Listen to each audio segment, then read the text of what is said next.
Днеска ми беше задоволство да посетам два објекта. Едниот целосно завршен и во подготовка за првиот концерт, тоа е Македонската филхармонија, капитален објект за Република Македонија, капитален проект за Скопје, капитален проект за музичарите од филхармонијата, но и капитален проект за публиката што ќе доаѓа. Нешто што го нема во целиот регион, најблиску има во Атина.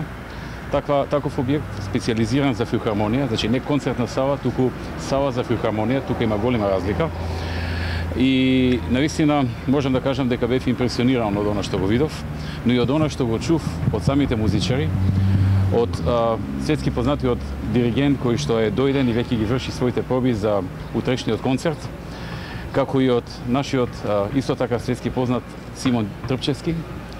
И двајцата ми информираа дека се работи за високо професионално направена сала за филхармонија, пред се од стручен аспект, од аспект на она што е важно, од аспект на звукот, од аспект на се што е поврзано со музичкиот дел, акустиката и слично, така што се радувам што освен објект како убава естетика и од надвор и од натре, се работи за целосно функционален и професионално изработен објект.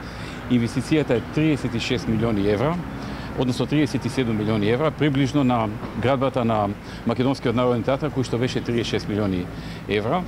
Тоа се два капитални проекти, едниот за театар, другиот за филхармонија. Нешто што го започнавме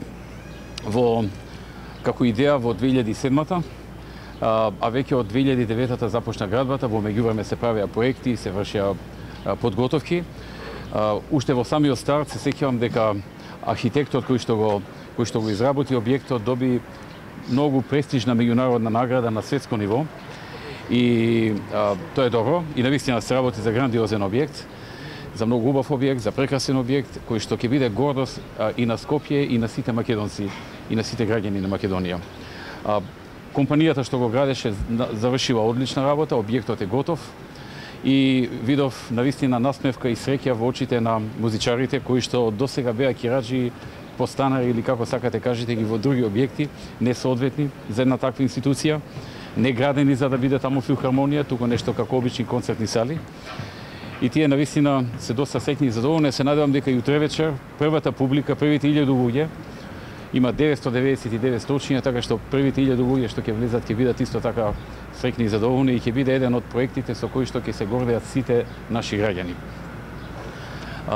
Така што тоа што го ветивме и во нашата програма и пред нашите граѓани, можам да кажам дека денеска е целосно завршено и од утре па натаму слободно за влез на граѓаните.